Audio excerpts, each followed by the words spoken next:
In the 203rd Block Talks, we speak with Carter Feldman, founder and CEO of Psy Protocol, who shares his journey from black hat hacking to on-chain privacy. I'm your host, Mauricio Magaldi, and this is Blockdrops, your weekly digest on blockchain for business.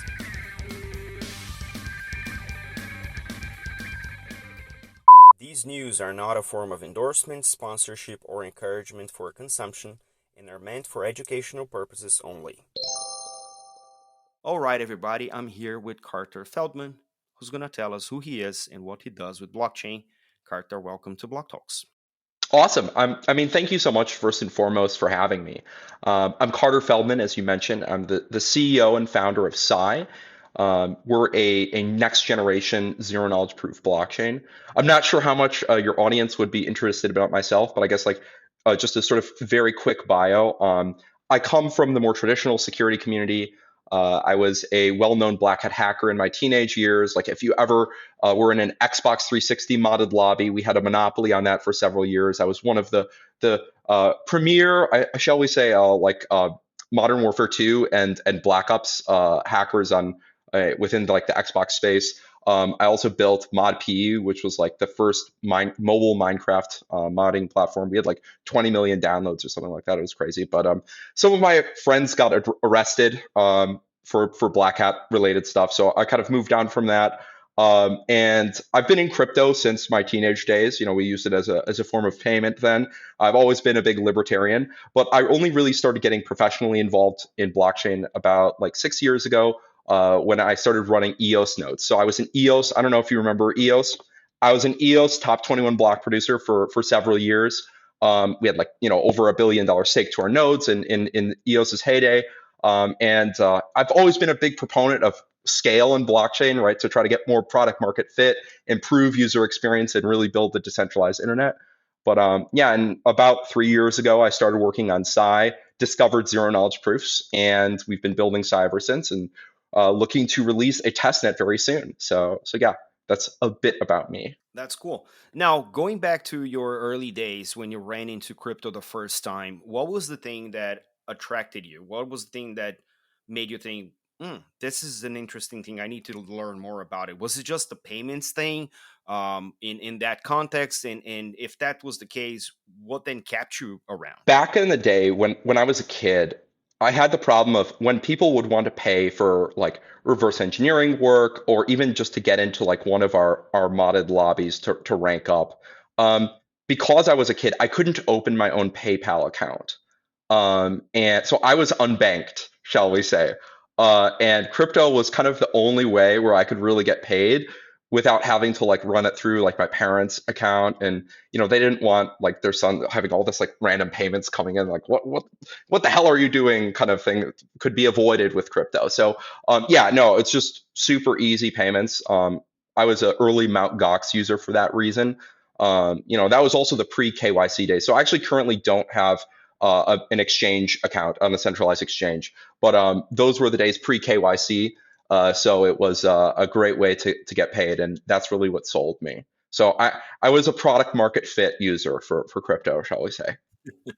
The epitome of that era, for sure. And in the context of discovery, I mean, you mentioned a few things that over the years spiked your interest.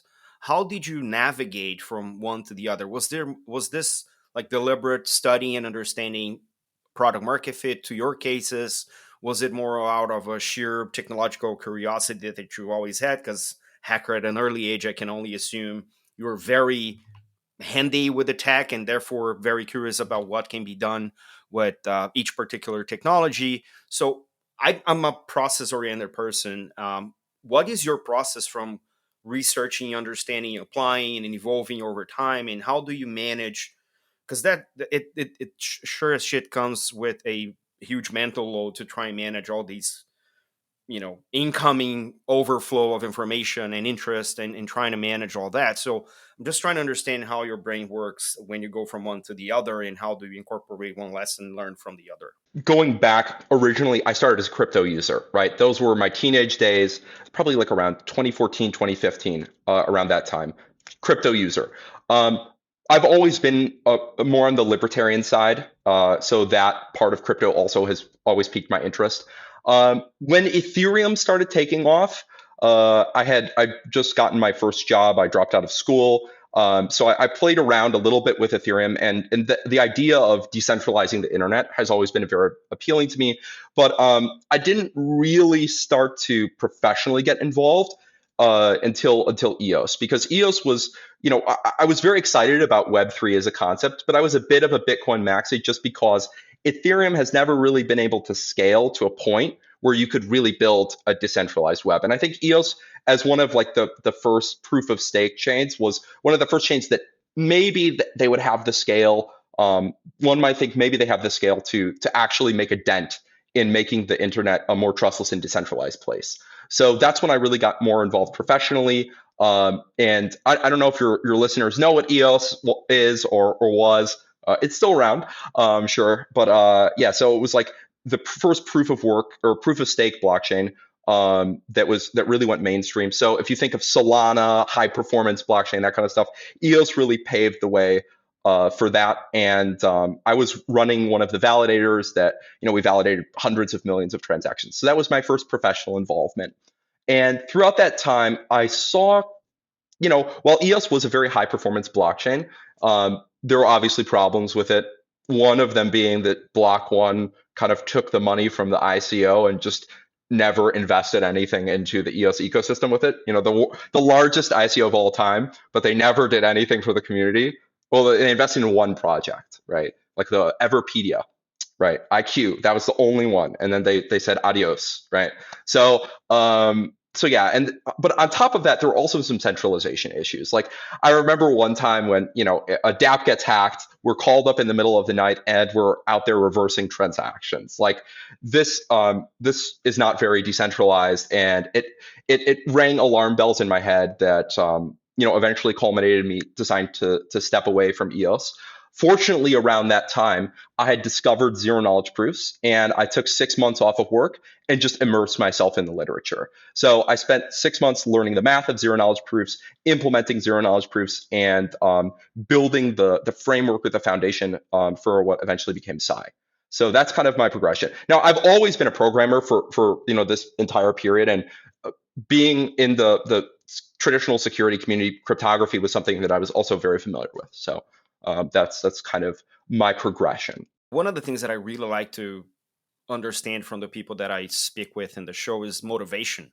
Like, what are the things that really keep you going? Because it's hard enough to build innovation in technology. Crypto is arguably the edge of it. So, and you're building with ZK, which is kind of the edge of the edge. So, what are the motivations? What are the things that get you off bed in the morning, and how do you go about tackling them? Because um, I've been in crypto for 11 years. I've been professionally longer than that, working in financial services. There are days where you're like, I wish I didn't have to do this. It's very different in crypto, where every day I really want to do the work that I do because I feel that there's a sort of a shared responsibility in actually implementing the centralized paradigm in the world and regaining ownership for real of things that we pretty much gave away for free or for even questionable services over the years. So, what is your thing? What is the thing, the bug that keeps you going? So, like personally, I'm motivated by first. So I love to push the envelope and do those kinds of things. That's kind of why I started in the video game hacking scene, showing off to friends. Oh, I can do this thing that no one else can, right? So that's always been, sort of that the enjoyment of being first is always fun. And frankly, also just from my base values, I am a very staunch libertarian.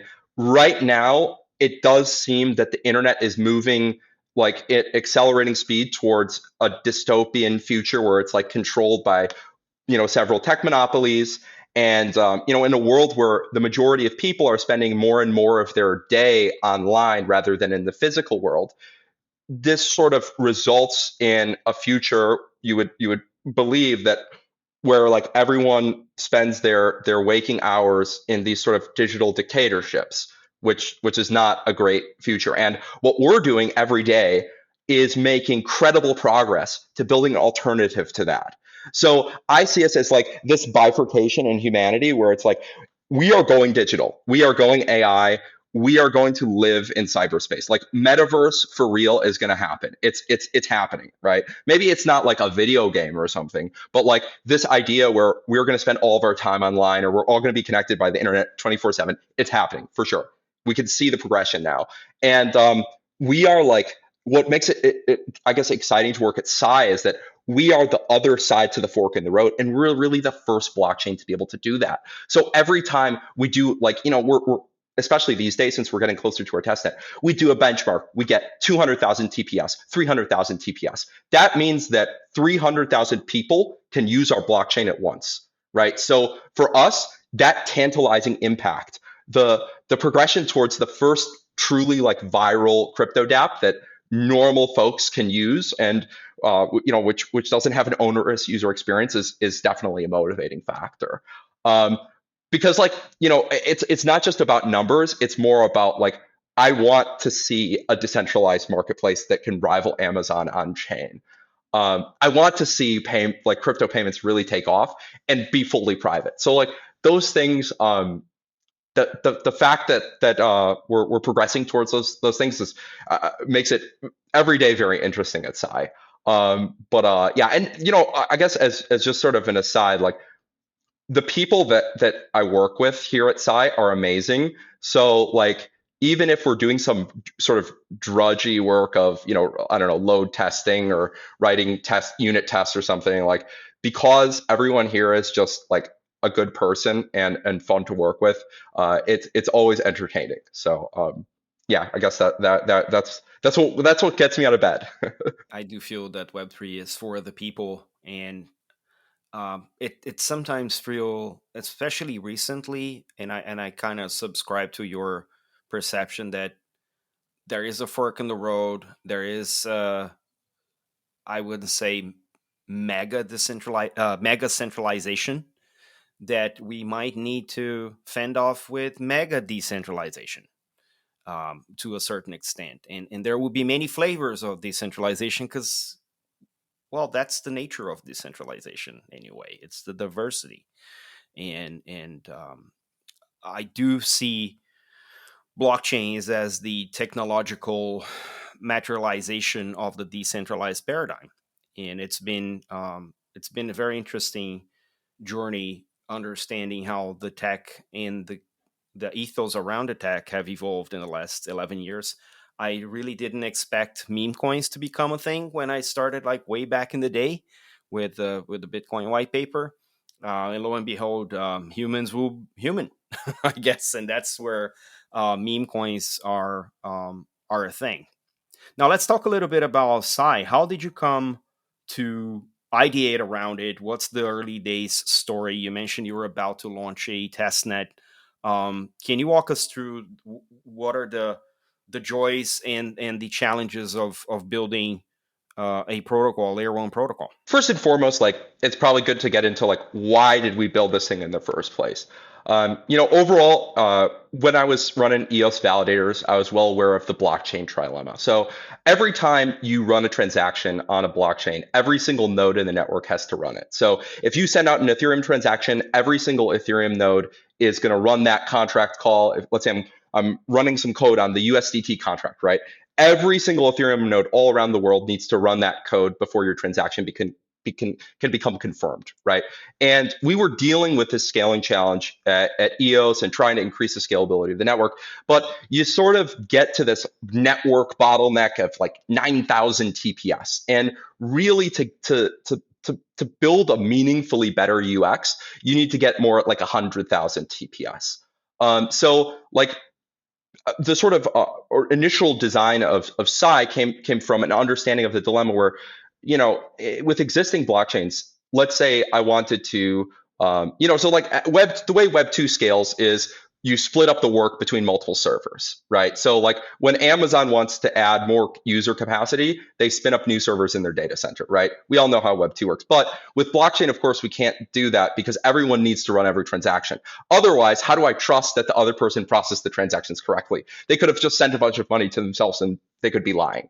So like Yeah, so Psy came out of the sort of from the frame of reference of someone who is deeply invested into solving the problems around the trade-off between scalability and decentralization. And yeah, so like the way that Psy is architected is rather than having every single node repeat all of the work that every other node does, the nodes are able to work together to share the work of proving a block. And specifically, what they do is, well, since nodes themselves can't trust each other, rather than just running the transactions, they actually prove, or they generate zero knowledge proofs, which proves that the transactions they've processed are valid.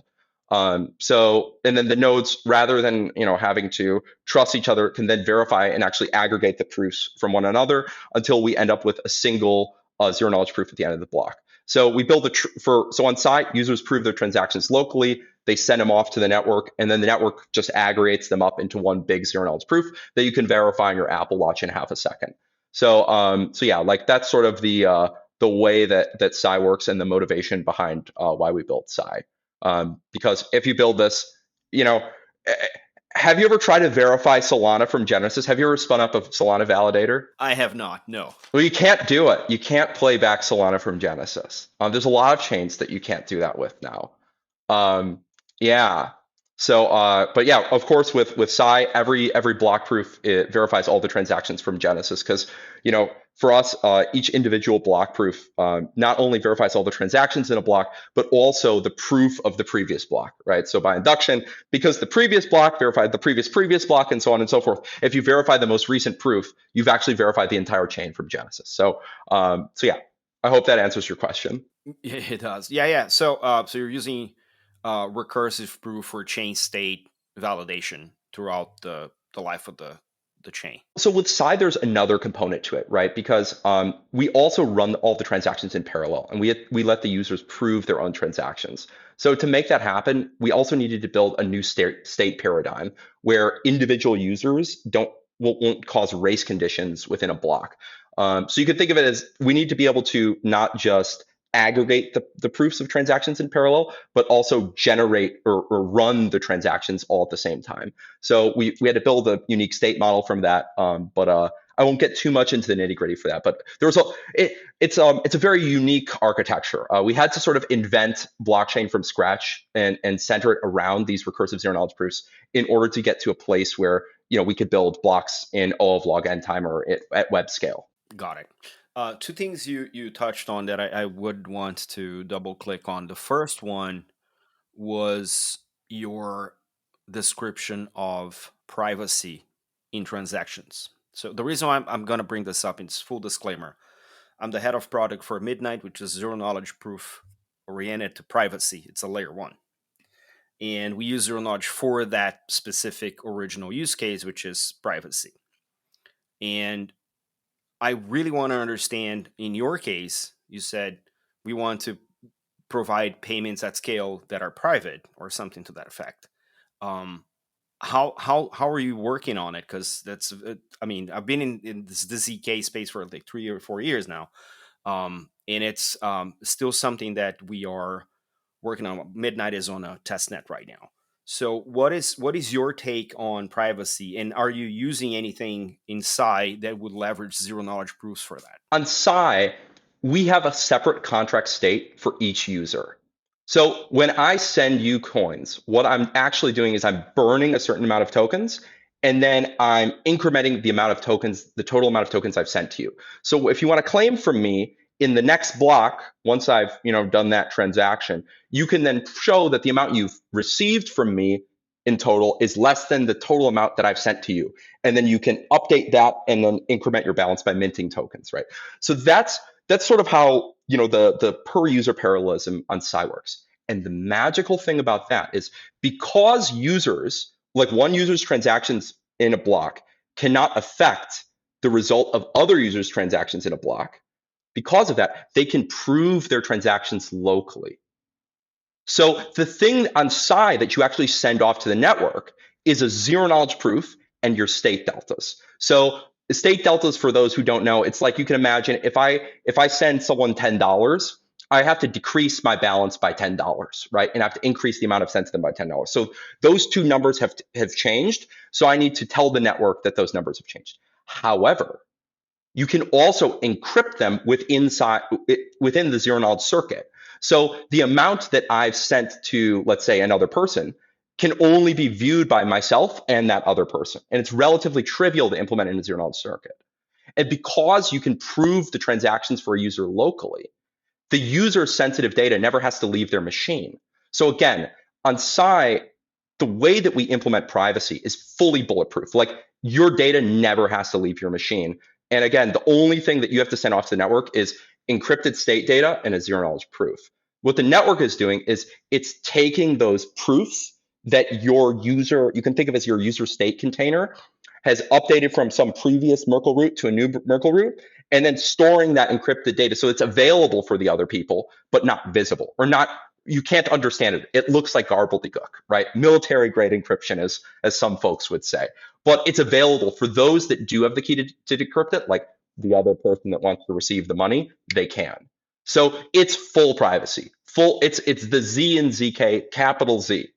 And yeah, so we're very proud of that. And you know, there hasn't been a really good zero knowledge, like truly private smart contract chain. There's some people trying to do homomorphic stuff, but it's really slow. And this is like we have like again hundreds of thousands of TPS or hundred we call it UOPS. And yeah, like it's fully private. Another really cool thing about this is so when you don't just have to prove one transaction, right? So you can prove like a bunch of transactions, and the end proof that you submit off to the network, actually the size of that doesn't depend on the number of transactions you've done locally, right? So you pay one fixed fee for unlimited transactions, right? Another bonus, right, of our state model. So with a little bit of, you could think of it, you know, like UTXO. I'm sure your audience knows. If you use that more UTXO type of a state model and couple that with user state and then use zero knowledge proofs, you get this magical trifecta that eliminates the blockchain trilemma, right? And gives you full privacy, full proof of mass security, and unlimited scale. One of the ways that here on the show we kind of try and articulate the value of blockchain is by um, the representation of use cases. I'm a sucker for use cases.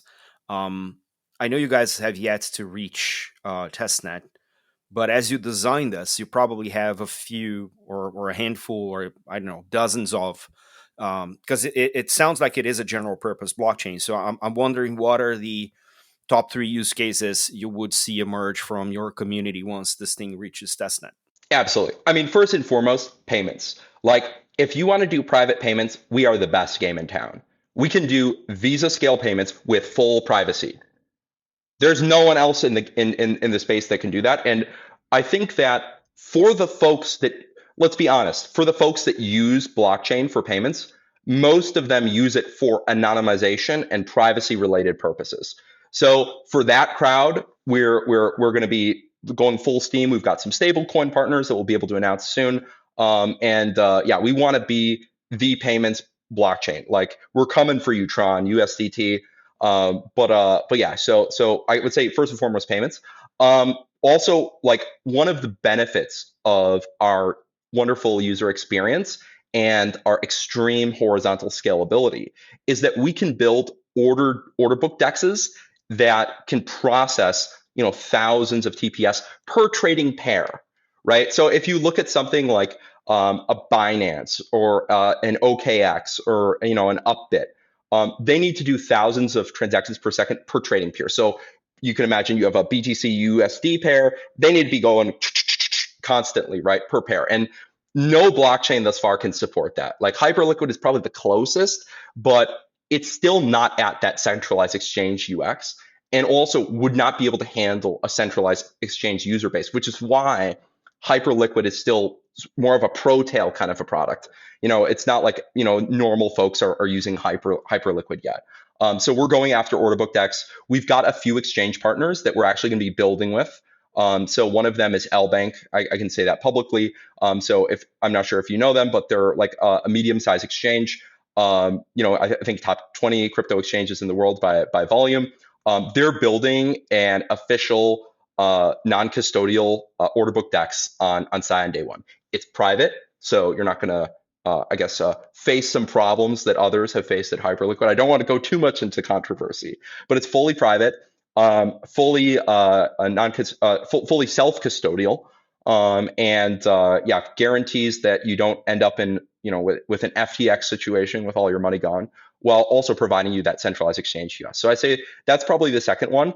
And then the third one is we want to do commerce. So more than just doing payments, like frankly, if I send someone money on chain, I usually want to be sure that whenever I'm sending them, I'm going to get something in return, or that at least there's some kind of reputation system where if I'm purchasing things, I'm able to get something in return. And like we're not trying to incubate something like the Silk Road. Of course, we wouldn't want illegal things to happen. Of course, right? We wouldn't want that.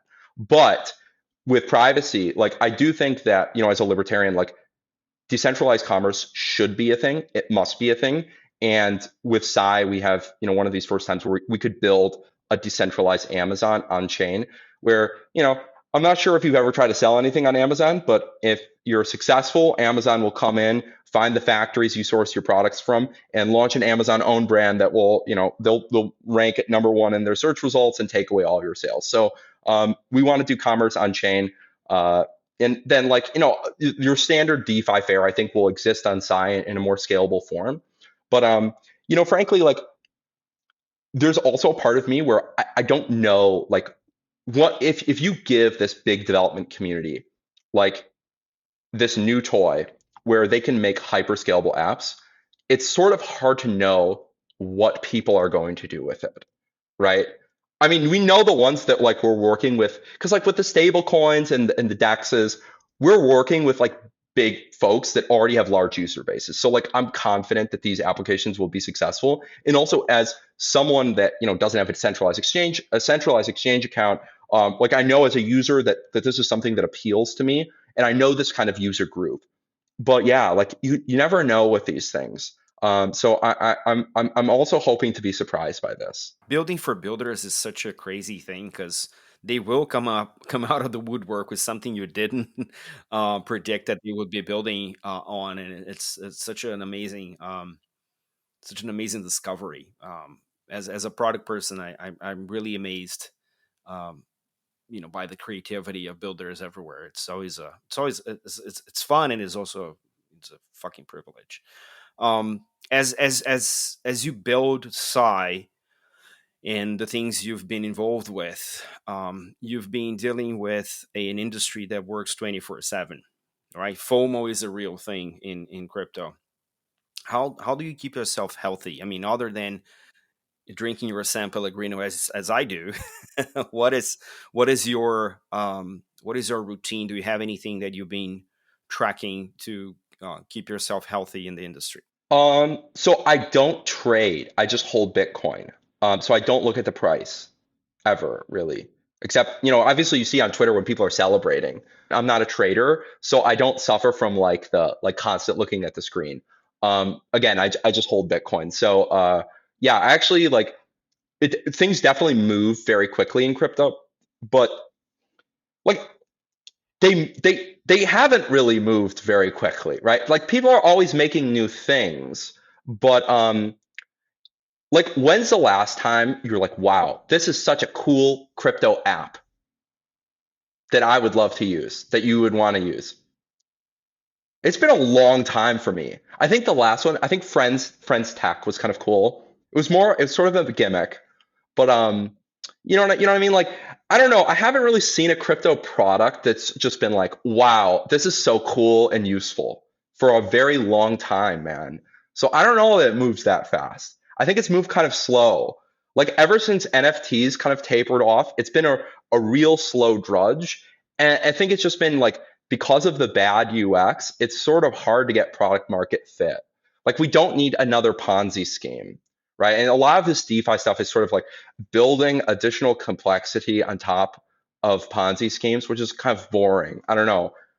I'm curious, like what's maybe I'm not tuned in enough though. Like what's like the exciting stuff that's going on? I'm very hopeful for decentralized social media because I think if you read Read Right On, Chris Dixon's book, he goes through the history of the internet, and then there's one point where he really establishes what the platform model is.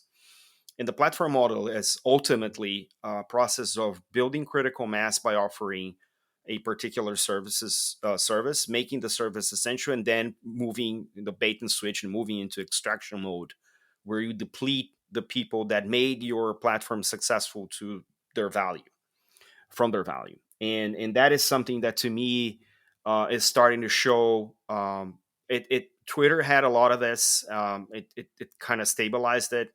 Facebook has everything on it, and because they're such a behemoth, they keep spinning that flywheel.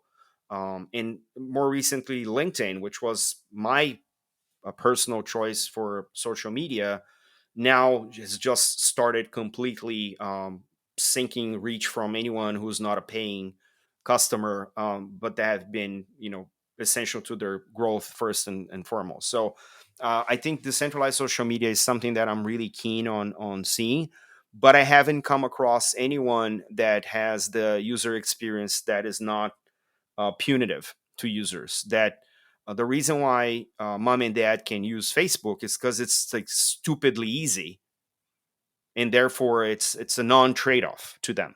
All they see is gain. It's more than that. How many people need to be able to use a social network at the same time? One, for it to be profitable, and two, for it to be worthwhile, right? You wouldn't want to go on a social network that doesn't have your friends there. So, like, how many concurrent users do you need? The number is probably like a million, right? Yeah, it's the cool start. And the funny thing is that if you think about how Facebook launched by being a niche college university type stuff, so everyone in your campus is on, and all they have is you and your campus. It creates exclusivity. But how did they pay the bills, right? It's because VCs gave them money because they thought that it would grow, right? But with Web3, you can't grow. You can never get to the number of concurrent users that you would need for profitability. It's not just user experience, it's scale, man. Like Web2 business models are built on low marginal cost for adding an additional user, right? So you have a high upfront cost to build the thing, right? Tech is expensive. But once you're at a million users, to add another user costs nothing, right? The problem is with Web3, we remember from the NFT days when you have an NFT drop going and you got 1,000 people trying to use the chain at once. The more people that get in, the more expensive it becomes, right? So you get in a situation where like you can't build a Web2 business model on Web3. So I'm so for decentralized social media as well, but frankly, like it's not just that my mom wouldn't know how to use it. It's that like you can't build a social network without being able to support millions of concurrent users because VCs aren't going to fund something that can never be profitable. So, like, that's why on Web3, pretty much the only thing, again, going back, and I know this is a bit of a controversial thing, but I do feel like that other than payments, it's pretty much Ponzi schemes. Like, what other business model works with 10 concurrent users, right? You can't take a Web2 business model and put it on chain unless you can really scale up because your marginal cost per user becomes greater, not less. So yeah, like I mean that's why we're very excited about what we're doing at Psy because again, like with Psy, when we want to scale up, we just add more nodes to the network, and then those nodes will take on some of the proving work and share that work, right? But yeah, like it's been a while like, what's I'm just curious. Like, what is your previously like? What's the last project that made you super excited, other than the project you're working on now, of course? When Lens launched, I was very hopeful. Lens is a Aave sponsored or Aave built social media platform. They're now their own chain, and I kind of lost track to where they went, but it's one of the early, more kind of successful attempts at social, decentralized social. I tried Farcaster for a while. I did try Subsocial on the Polkadot ecosystem for a while. So all these things that were emerging. This is kind of late 21, early 22, and then obviously, these are all things that take time to learn and grow, and then all of a sudden, there were not enough people in the platform, as you well described, to worth my time.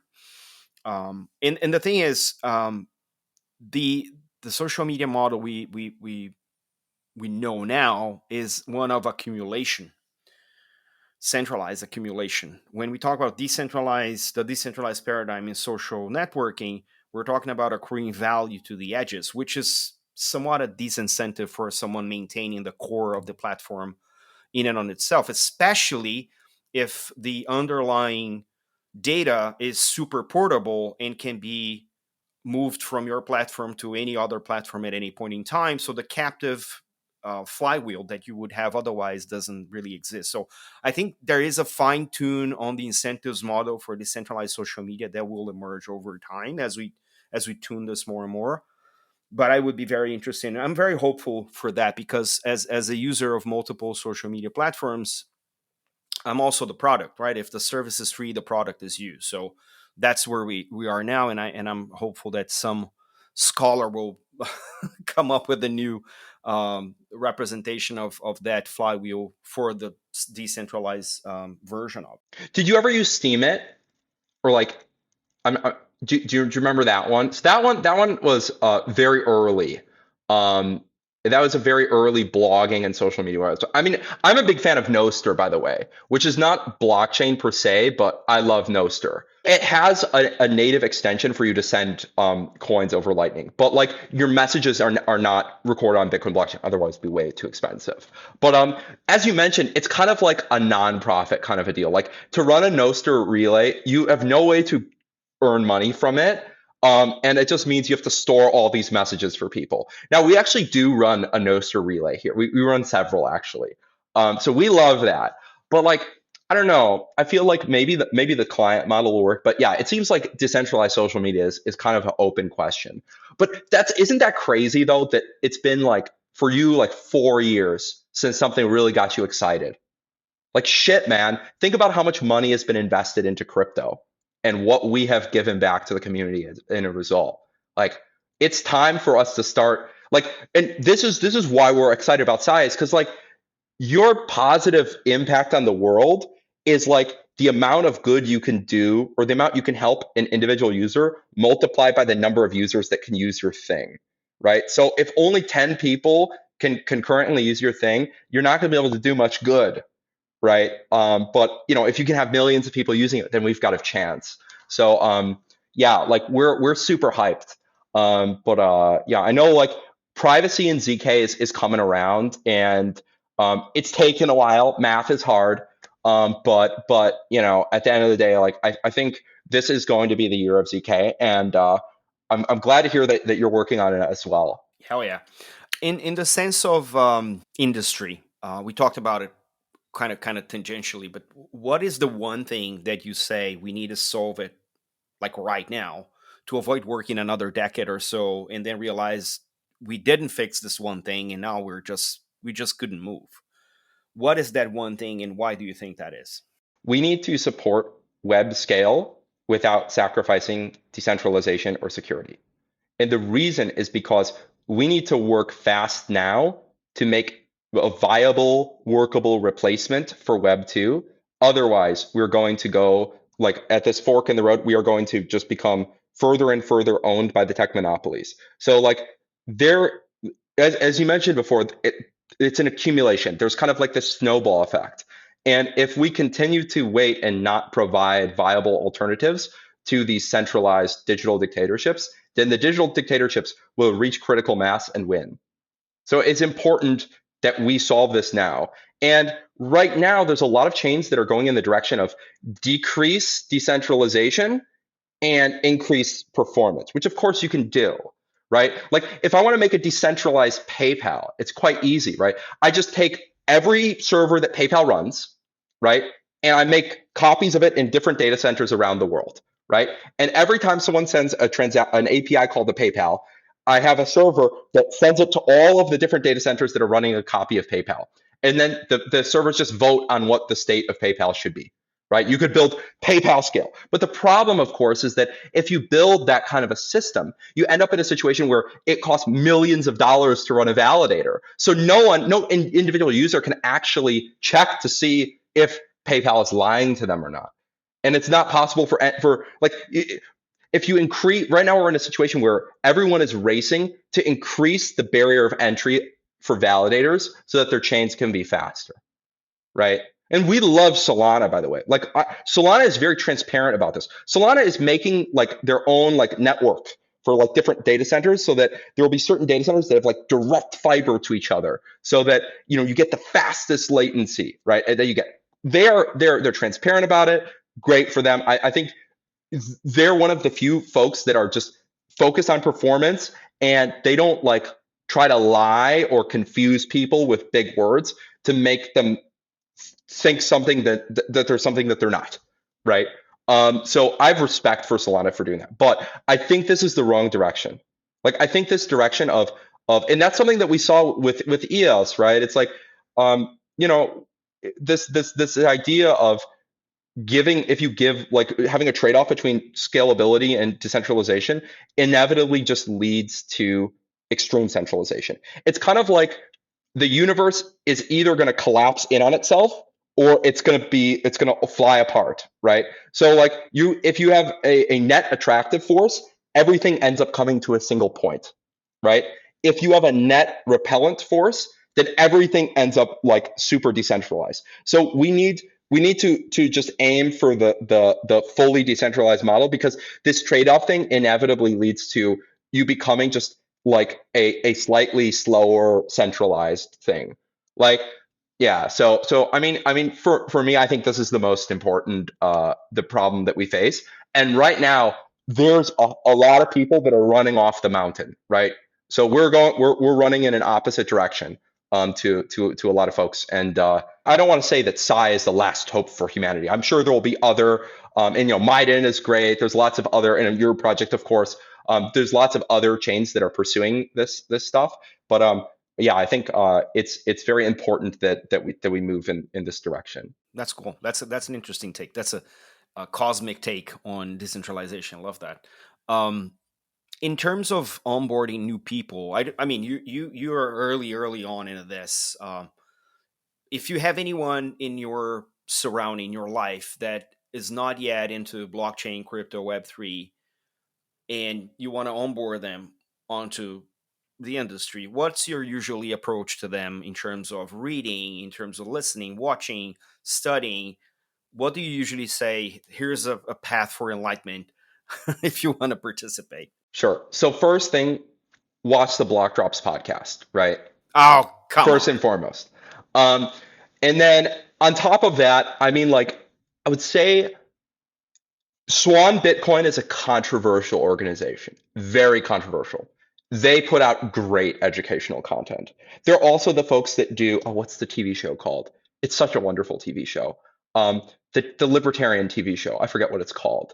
But I think they sponsor that. What's the name of it?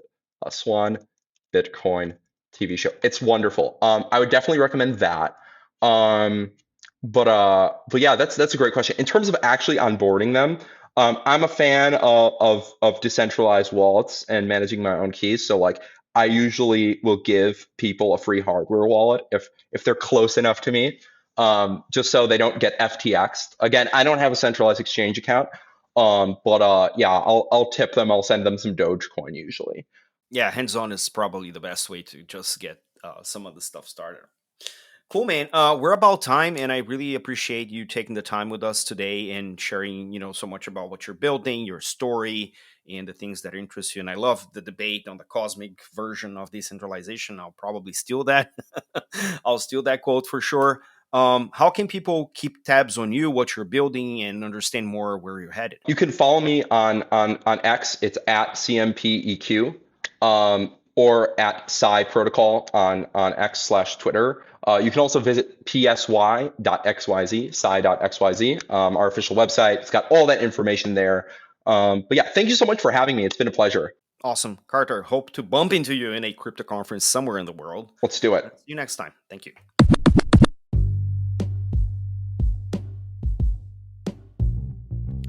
catch us online. We're on Instagram at BlockDropsPodcast, on Twitter at BlockDropsPod or 0x Mauricio.